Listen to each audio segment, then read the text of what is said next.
बनाने का कारखाना हमें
मेकअप करते थे।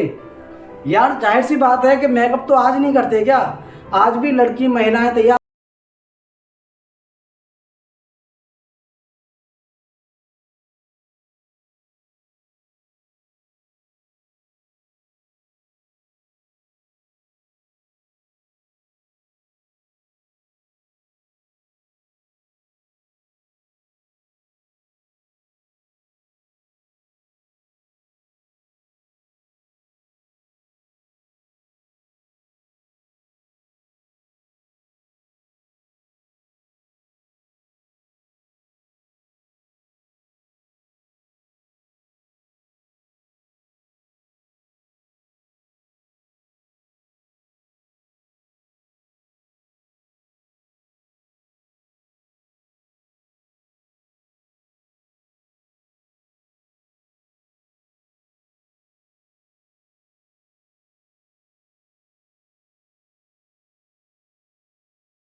के चनूदड़ों की खोज एम.जी. मजुमदार जी ने की 1931 में, और ये जो है पाकिस्तान के सिंध प्रांत में स्थित है। और इसमें हमें क्या क्या साक्ष्य मिले, क्या अवशेष मिले? तो मोती और मनके बनाने का कारखाना मिला है और सौंदर्य सामग्री मिली है। इट्स वेरी इंपॉर्टेंट पॉइंट है। अगर आपसे कोई पूछ ले कि बताइए लिपस्टिक के अवशेष या पाउडर के अवशेष या काजल के अवशेष किस शहर से मिले हैं, तो आपका आंसर होगा चनूदड़ों से। ऑप्शन में हड़प्पा हो सकता है, ऑप्शन में मोहनजोदड़ो हो सकता है, और भी नाम हो सकते हैं। तो आपको टिक करना क्या है? चनूदड़ो। लेकिन हड़प्पा सभ्यता की बात आए, आपसे कहे कि बताइए कि लिपस्टिक या पाउडर के अवशेष किस सभ्यता में मिले हैं, तो 2-3 सभ्यताओं के नाम होंगे और हड़प्पा सभ्यता होगी, तो आप हड़प्पा को टिक करके आएंगे। लेकिन किसी विशेष शहर की पूछ ले तो इसलिए हमने आपको ये अच्छे तरीके से खोल कर हम समझा रहे हैं। लेकिन यही अगर बात की जाए साक्ष्यों को लेकर, तो जितने साक्ष्य हम आपको अलग अलग शहर में लिखा रहे हैं, आप चाहें तो इन सारे साक्ष्यों को एक ही जगह लिख सकते हैं। जितने अवशेष हमने लिखाए हैं, इन अवशेषों को आप एक ही जगह नोट कर सकते हैं। ये सारे अवशेष ही हमें हड़प्पा सभ्यता में ही मिले हैं। लेकिन हम इनको और डीपली याद करने के लिए या थोड़ा सा गहराई से समझने के लिए हम शहरों को भी याद करते चल रहे हैं और अवशेषों को भी याद करते चल रहे हैं। तो ये आपके समझ में आ गया होगा। अब हम बात करने वाले हैं एक और शहर जो कि जिसका नाम है लोथल। सर ये क्या है? तो ये भी एक शहर है हड़प्पा, मोहनजोदड़ो, चनूदड़ो की तरह लोथल। लोथल शहर कहाँ पर स्थित है या कहाँ पर इसकी खुदाई की गई, ये कहाँ पर मिला? तो ये हम पहला शहर पढ़ रहे हैं इंडिया का। लोथल की अगर बात की जाए, लोथल की अगर बात की जाए तो ये कहाँ पर स्थित है? तो ये जो है इंडिया के गुजरात प्रांत के अहमदाबाद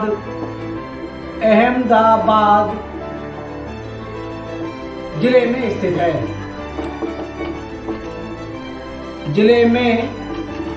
क्लियर है बात?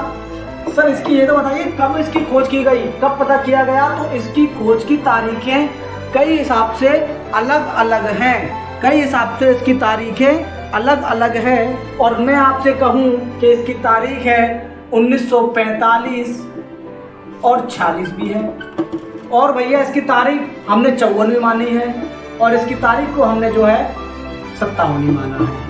अच्छा, इसकी खोज किसने की? तो उस व्यक्ति का नाम है SR राव जी। SR राव जी ने इसकी खुदाई की।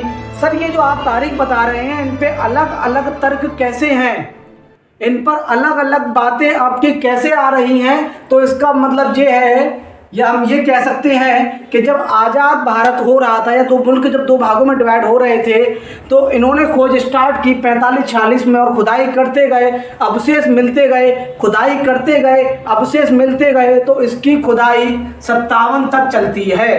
क्लियर है बात?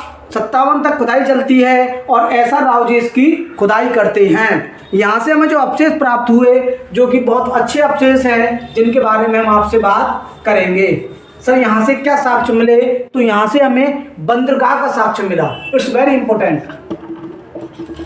सर ये क्या होता है?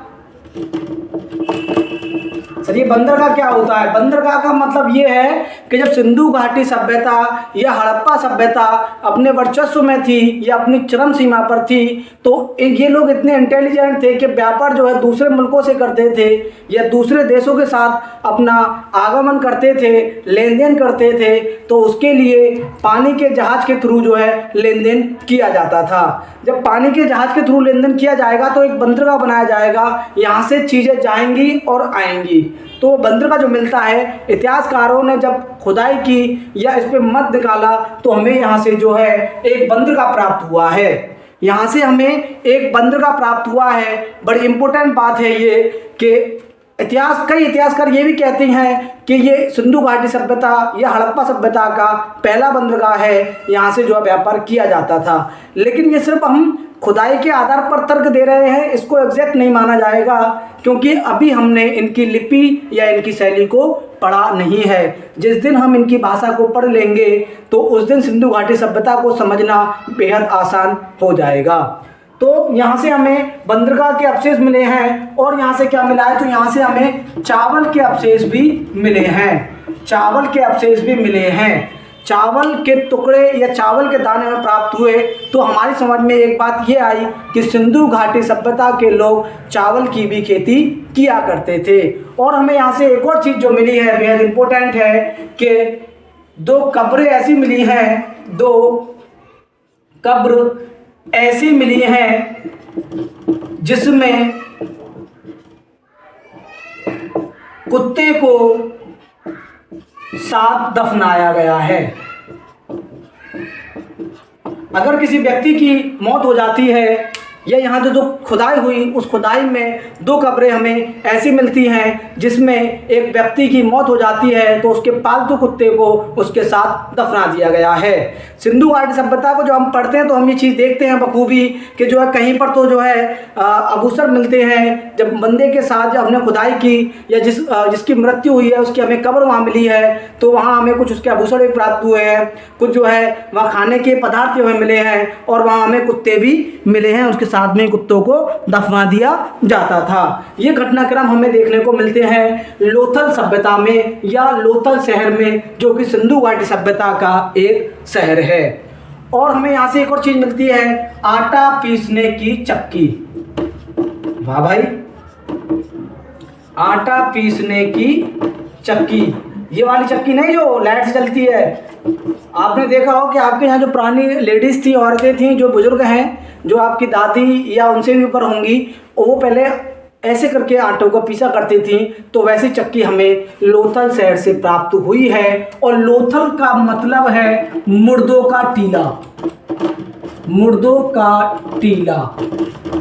क्लियर है बात यहाँ तक। और इसको जो है लघु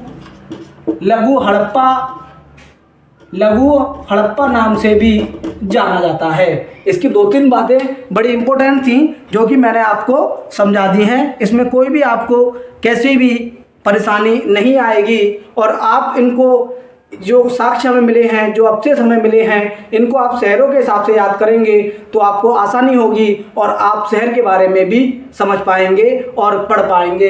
तो देखिए यहाँ से बंदरगाह मिला है, तो इससे समझ में आता है कि जो है औद्योगिक शहर है, एक अच्छा शहर है। इसको इसीलिए लघु हड़प्पा नाम भी दिया गया है। चावल के अवशेष मिले हैं, इट्स वेरी इंपॉर्टेंट बात है। और 2 कब्र ऐसी मिली हैं जिसमें मनुष्य के साथ कुत्ते को भी दफनाया गया है। अलग अलग पद्धतियाँ होती हैं।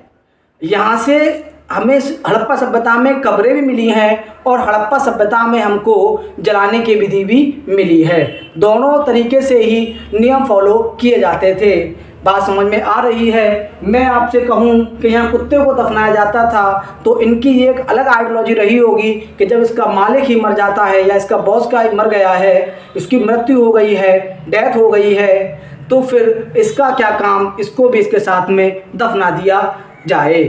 जब हमें कहीं कहीं जो है इसके अवशेष ऐसे मिलते हैं कि मृत्यु के साथ जो है खाना भी रखा जाता है, तो हम ये अनुमान लगाते हैं कि सिंधु घाटी सभ्यता के लोग ये मानते होंगे कि इसका जो है पुनर्जन्म होगा, इसको दफनाने के बाद ये वापस से जीवित होगा और इसको भूख लगेगी तो ये जो है खाना खा लेगा। ऐसे तर्क हैं। देखिए, दुनिया में लोगों के अलग अलग मत होते हैं और हम सिंधु घाटी सभ्यता को पढ़ रहे हैं इसलिए टॉपिक से भटकेंगे नहीं, लेकिन मैं आपको छोटी सी बात बता देता हूं चलते चलते कि आपको दुनिया में 2 टाइप के लोग मिलेंगे। एक ऐसा व्यक्ति होगा, वो आपसे कहेगा कि यार सिगरेट पी। जब सिगरेट तू पिएगा ना तो तेरे बॉडी के अंदर जो उसका धुआं जाएगा, नलियों के अंदर जब वो पहुँचेगा ना तो एकदम सुकून मिलता है, आराम मिलता है। क्यों? क्योंकि वो इस काम को कर रहा है। दूसरा व्यक्ति आपसे कहेगा कि यार एक कभी कभी तो दारू पी लिया कर मेरे भाई, कभी कभी तो बियर पी लिया कर। तू कहता ना रात में नींद नहीं आती, ऐसे एक बार उसको पी ले और सो जा, मगन हो जा, आंखें खुलेंगी ही नहीं, घर वाले हिलाते रहेंगे। इस टाइप के लोग होते हैं इस आइडियोलॉजी को मानने वाले। वहीं हम दूसरी आइडियोलॉजी की बात करें तो एक व्यक्ति ऐसा होता है, कहता है कि हमें ईश्वर के बताए हुए रास्ते पर ही चलना है, अल्लाह के बताए हुए रास्ते पर ही चलना है, परमात्मा ने जो नियम बनाए हैं व्यक्ति के लिए हमें उनको ही मानना है। सुबह जल्दी उठना है, भजन करने हैं या नमाज पढ़नी है या दीगर जो काम मजहब के हिसाब से हमको सिखाए गए हैं वो हमें करने हैं। और एक व्यक्ति कहता है कि रात में नींद नहीं आती तो ऐसा कर, किताब खोल, किताब पढ़ने बैठ और याद कर उन लोगों को जिन्होंने इस मजहब को आगे बढ़ाया।